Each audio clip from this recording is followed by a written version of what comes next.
What is this? Furnius, Colt said with almost a snarl of anger. Dr. Furnius looked to both of us. I assure you this was not our idea. T brought me here by Dr. Threepwood's request, and this is what we ourselves walked in on just moments ago. Colt, without a word, looked over to Meal. She immediately began to speak in a calm tone, but there was a nervousness. I am sorry, Colt, so sorry. I had no choice. Threepwood controls all he helps.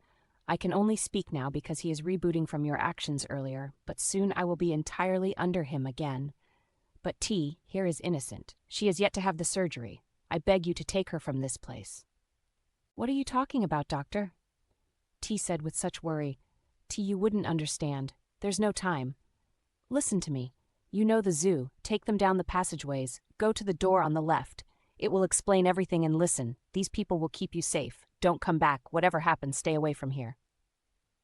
She was now holding T's arms, then held her tight. Then she looked to Colt. It's the quickest path out of here. Now please let me die. Free. There's no saving me. Colt looked to her. I'm not one for killing women. Don't you see he knows that? Who's he? But before she could answer, her eyes shimmered blue. Now, enough of that, Colt. You will learn about me in time, but it shall be a much later time. Now then, for what you see before you, Mr. Henry here is ready to be saved. He has been prepared for the surgery, as you can see, and I shall perform it myself. So nothing is unturned. All I need for you is to do your part. I need a vial of your blood. If you go to the corner of the room, there is a wash station and a needle. Wash your arm and hands thoroughly with soap, draw it yourself and place it in the box, then in the tube. I will take it from there unless you wish otherwise to happen to him. Colt looked around the room. No need to look for something to speak to. You will not see me, but if you wish to speak, speak to Meal. So Colt smiled his clever smile. Well, I find that hard to believe because we all know you can lie, but it's also known that you can't kill anyone purposefully. Meal smiled back. So you have figured it out. Yes, indeed, I can tell fibs now and then, but oh, Colt, don't think you know me just yet. There are much worse things than death here. It is true, as you believe, that my full purpose is to keep you living and that I cannot break, but with every program there are loopholes and spell checks. I just need you to be alive. Would you like me to demonstrate on young Henry, or perhaps T there? Colt walked past Meal with his eyes never leaving her until fully past her, going to the wash station. I went with him as he rolled up his sleeves and began to scrub them with soap and water. What are you doing? I whispered. Saving Henry. What choice do I have? I want Henry to live too, but not now, not after what we've seen on Meniz. We can't give them your blood. You know they want him alive for some reason. It can't be good. They will never let him go, or us, once they get what they want. Trust me, and more importantly, trust in what Henry would want, he whispered with his back to the doctors. Still with our backs to them, Colt picked up the needle slowly, gently putting it in the skin and drawing a very small vial of blood. With that, he put a cotton ball on his arm and placed the vial in the box, then in the tube where we saw it lifted to the room over where Henry laid. Let the surgery commence. Please watch. Medical metal arms began swiftly working with the vial and a scalpel. New tubes were being added to Henry's body as we watched the vial be injected into a bag full of clear fluids. Slowly it made its way into Henry, and the machine paused as if watching. Furnius was watching desperately from the opposite side of the glass. But then the heart monitor started to speed, then within moments stopped. The machine went into a quick frenzy of adding new substances. Then strange panels were added with electricity, making Henry's body jump over and over. It was tried, but eventually the machine stopped and began to start a new series of performances upon Henry's lifeless body. Furnius had his hand over his mouth as if in thought. Please let me in, Furnius finally pleaded.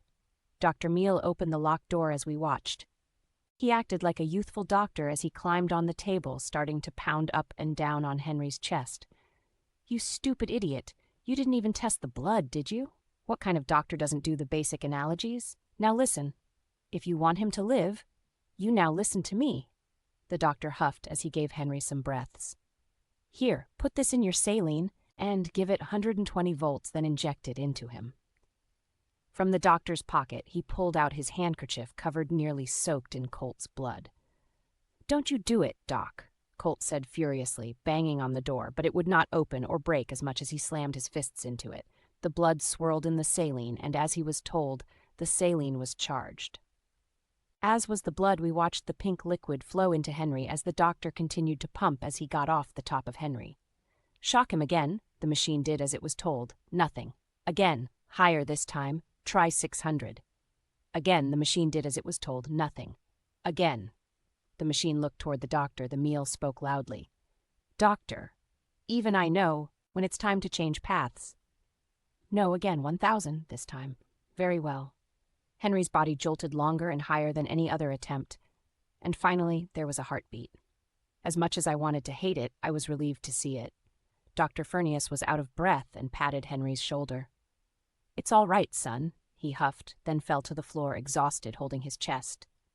The doctor laid himself completely down on the surgical floor. Mila looked to me. Go to him. It's permitted. The door unlocked, and I stepped in as Colt wanted to follow behind, but the door was slammed behind me. Just her, Mila said firmly. I walked over to Dr. Furnius, bending over him on my knees. I took his hand. Doctor? My dear, I'm sorry I couldn't lose Henry. He's like a son to me. I care for him like he is my own. It's okay, I get it. I can't say I'm not happy myself. Listen, my dear, my heart feels as though it burst. I was a fool to not see it. It had already worked. What worked? I asked, but Dr. Furnius seemed to be gazing to a distance that I could not reach him. Then he spoke again. I should have realized, but so quick. I shall not be here much longer, so take my advice and take T. She is who I choose to be my second. Grandmother will have to... Lily, you've waited for me? Now even in death can I find words to tell you what I should have said all those years ago. Oh, so much how I love you, he smiled with a whisper, holding up his hand slightly, as if holding to someone's face, and then he faded away.